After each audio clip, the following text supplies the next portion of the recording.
Good morning, folks. This is Thursday morning. I'm going to talk a little bit till the sound catches up. Sometimes this phone does that. Uh, I've had a lot of reactions and a lot of comments on the channel to what happened to uh, trust. Trust number one, the first part of trust. Here it is. I don't know if I can slip it back in where the old one was at, or what I have to do to get it straightened out. But it's going to be in here. I don't know if it'll be the most recent, but you'll be able to find it. That was cut short. It was only about 16 minutes long, and then the phone ran out, and I had to restart it. So I did a part two. In that, I showed the driver's license, and the driver's license has the personal information on it that YouTube took it down for. So, but I was holding up the driver's license. So, and when you hear me talk about the driver's license, let me go on ahead and pull it out, and I'll show you a little bit about it first. I'm going to try to cover this up the best I can with the personal information on it, but I hope that it's enough to kind of give you an idea. On the driver's license, you'll have date of birth, you'll have your address and a driver's license number, and ours say it's not for federal ID. That's kind of odd. Why can't you use it for a federal ID? If you're a veteran or you're in the service, you'll have a military ID, or you'll have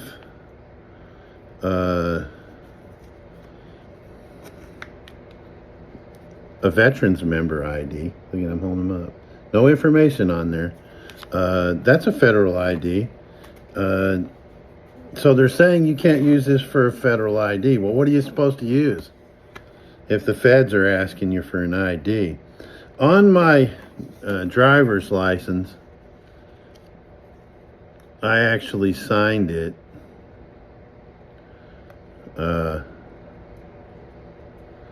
I doubt you can see it that closely, but that's a beneficiary license. I signed it with a beneficiary signature, and they accepted it. But anyway, the thing about the trust is everything's commerce. And in order to work inside of commerce, or everything's commercial, all business transactions are handled commercially, and all commercial transactions are done by fictitious entities. That's the straw man, or the all caps name. If you look at the United States Manual of Styles, it says that a name, an all caps name, means that it's either an acronym for something, it's the name of the trust, or it's the name of a corporation. It doesn't say anything about it being a human being or a person. Well, it is a person. A fictitious entity is a person. But it doesn't say anything about beings or humans or sentient beings or anything of the such. So it's not. If it's in all caps, it is not you. Wrap your head around that. The people have tried, there's all different kind of processes you can go through to get yourself out of the system. But I think people are misinterpreting what it is that you're really doing. You don't, it's my personal belief that You don't want to kill the straw man. Everybody's familiar with the all caps name and the straw man. You don't want to kill it. If you kill it, like Ron, that's what Ron did. He put a, I don't know, $3 billion lien on his straw man, and it killed it. Then he ended up, they hit him for $81 million in taxes for whatever it was that he did. I'm not quite certain. He tried to explain it to me one time, but it didn't make a whole lot of sense to me, so I wasn't that interested in learning about it. You don't want to kill it. You want to learn how to manipulate it. You need to learn how to use it for your benefit. The Sestake Trust is the Social Security number. The Social Security account is a trust fund. Ask Google's. Google's will tell you that the Social Security Administration holds 2 trust funds, and they kind of bulk everybody into those 2 funds. But you are an individual number, or your trust is an individual number in there. So you use it for your benefit. The Social Security card, when you look at it, it'll have the all caps name. It'll have the trust fund or the trust account number on it. It says on the back that it belongs to the Social Security Administration. If it belongs to the Social Security Administration, then it doesn't belong to you. Also, if you look at the bottom lower right corner, you'll see a letter and 8 numbers, and those are the serial numbers, like on a dollar bill, to that account. And that first letter will tell you what federal bank is holding your trust. The money is not a tangible thing unless it's gold or silver coins. It says that in Article 1, Section 10 of the Constitution for the United States of America. You can only tender payment using gold or silver coins. I'm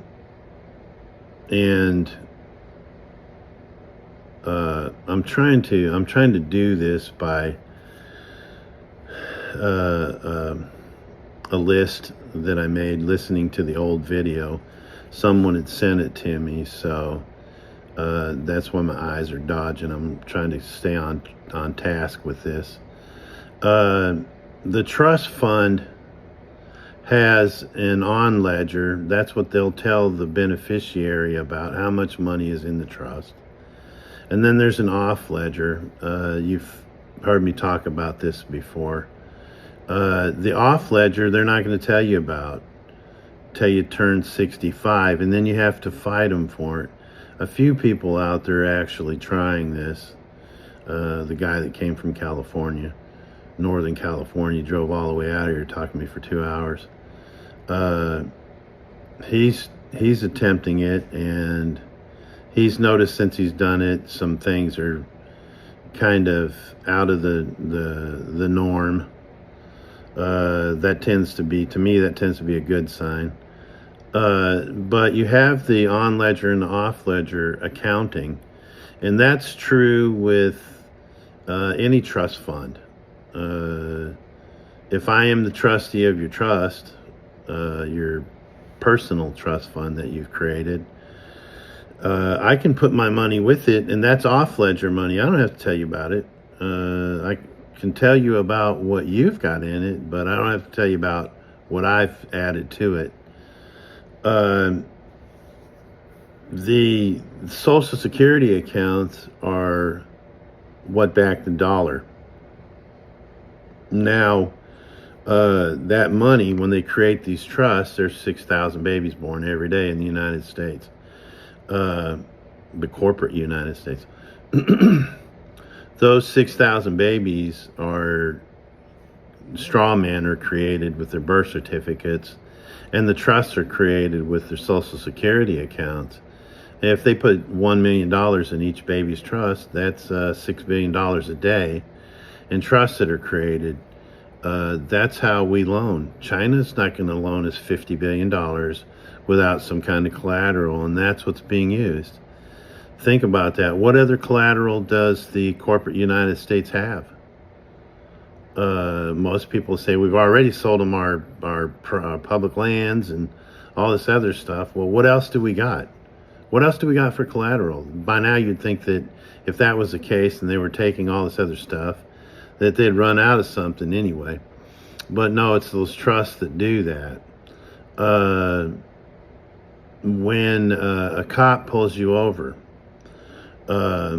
they're going to say, hand me your license, registration, and proof of insurance. Well, when I get pulled over, I say, I don't have a license, but you do, because he's a agent for the state, the corporate state. And then I hand them the driver's license. That driver's license belongs to the state, like the Social Security account belongs to the Social Security Administration. A trusteeship is created with the state when you apply for the benefit of having a driver's license. You actually give them your Social Security number, and it becomes a trust fund.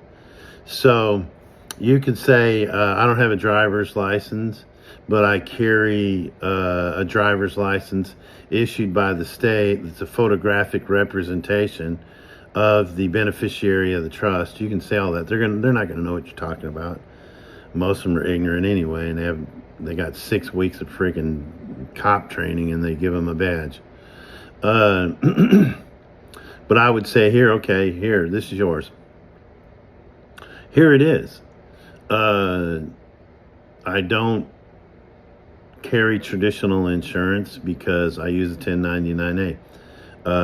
That's worked in the tribunals with me, and it's worked for a lot of other people that have made comments on these videos. You can use that as proof of insurance because you're self-insured. The trust is your insurance policy. Anybody that you give the 1099A to, as soon as you put your Social Security number on it, or the trust number on it, they become a trustee in your trust. So, but the cop will return to you and he'll say, sign this here, sign the ticket. I always put them in a position where they are extorting me. I recently watched a video where the cop was trying to get the guy to give him his driver's license. Show me your proof of, identification. And he was going round and round about that. And then well, what if I don't sign this? Well, if you don't sign it, we're going to take you to jail. And in the state of Florida, it's actually one of their statutes that if you refuse to sign the ticket, that's a criminal offense. It's a misdemeanor. That's extortion. When you ask them on the video, this guy said, well, I'm not going to sign it. Well, if you don't sign it, we'll just arrest you and take you down to jail. There'll be another charge, and they're trying to get you to sign that ticket. I wouldn't suggest going round and round with them over that. I'd say, you want me to sign it? What happens if I don't? Well, if you don't, you're going to jail. Fine, I'll sign it. Under fraud, menace, duress, and extortion. Write that on there. If you don't do nothing else, write without prejudice, under extortion. Because that's what the cop just did. He extorted you into signing a contract. The ticket's a contract. The reason they want you to sign it, and they want your current address, is because that's where they're going to send the notice where what time we want you to appear, or if it changes or whatever. They want you to, and you're agreeing to it. When you sign that ticket, you're agreeing that you'll show up, that you'll appear. you're also agreeing that they have jurisdiction. So sign it under fraud, menace, duress, and extortion. Learn how to write small, or just write under extortion, because that's exactly what you're doing. You're setting them up for them to extort you. Then when they extort you, the contract is void. Actually, it's vitiated. It's as if it didn't exist at all. When you go in, that's what you go in as. You know, I'm here on a special appearance. I haven't granted any jurisdiction to this tribunal. Matter of fact, your officer extorted me into signing this contract. He needs to be charged. Charge him right now.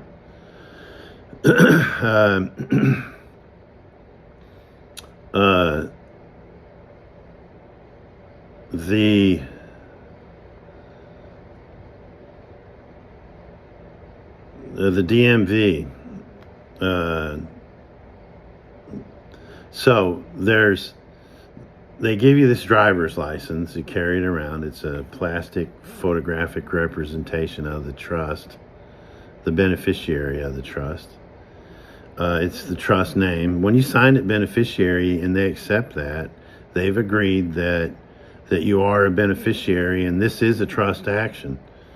It's hard for them to argue that.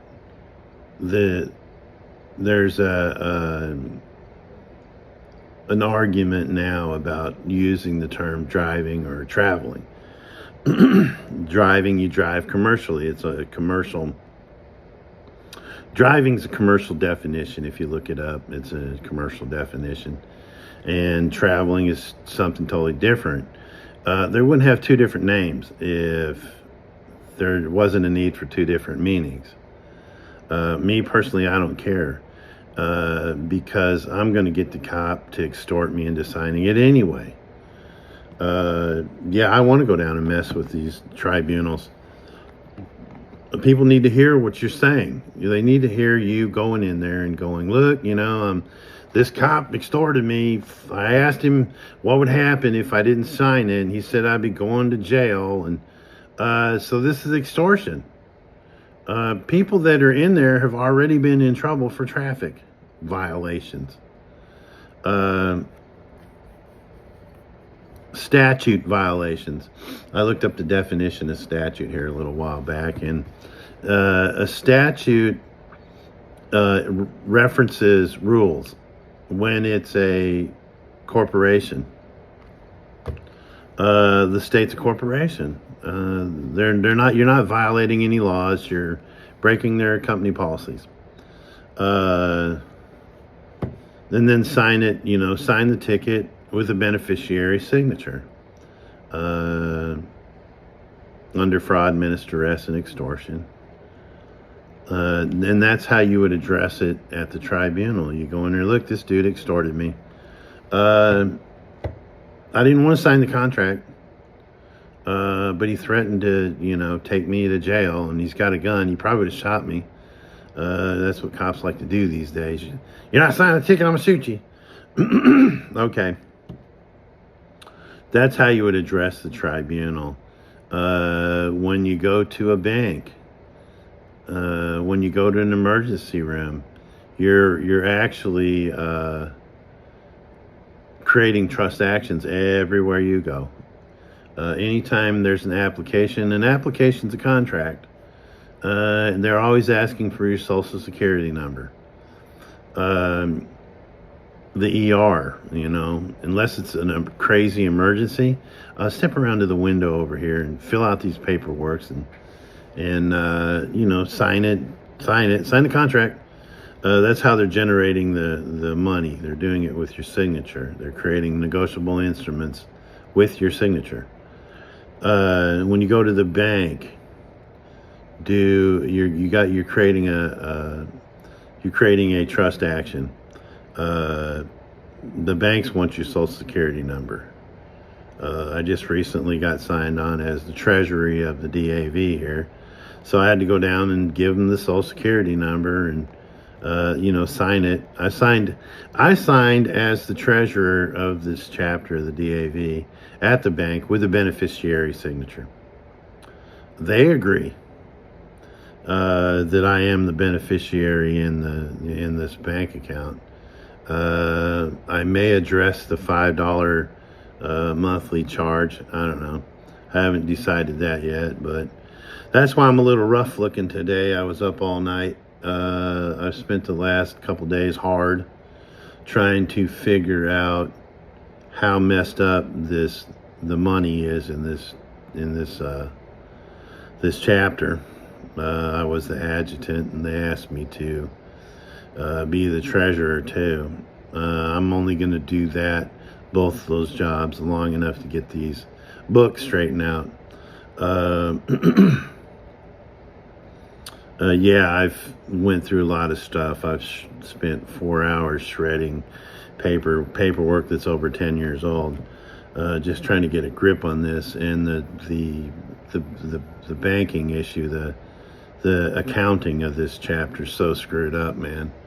I had to figure it out by the month and for the year, the fiscal year, and I figured it out forwards, and then I had to reverse engineer it to figure out how much money we brought in, how much money we had to pay out, how it came in, all for a financial report that was due the 30th of September. So that's what I'm doing here in my office. This is my office. It is also our library. It's also our food bank.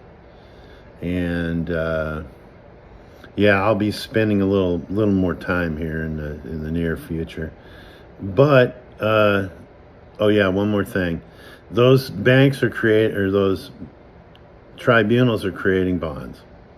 They're creating bonds based on your Social Security number. I know this for a fact. When I was in jail, they took me to an ears, nose, and throat specialist, and they actually had my Social Security number, and I didn't give it to them. They create these bonds based on your trust. They're GSA bonds. We're working on getting at that. I went to Nashville a couple of weeks ago for the DAV convention, and some of you have already talked about this before they took the last video down. It was up for a day, and they took it down because I was busting out another dumbass for giving this chick, this Kimberly chick, freaking $10,000 cashier check. Yeah, real stupid. Don't give anybody any money.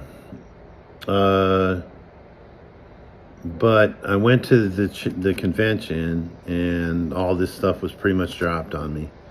Oh, we need to get this financial report in, and well, we don't have a treasurer anymore. She kind of went AWOL on us, and it was something just trying to get the paperwork back from her. But I went down there and I learned a lot. I also went and spoke with Emma Tennant. I was in her office, the public defender, and I took almost 200 page scans on my phone of documents that they had on the case. In there, I found my medical records, some of my medical records from the VA. I asked her, how'd you get my medical records? Well, you must have signed a release of information. No, I didn't. Well, you had to, or we couldn't have got them. I said, okay.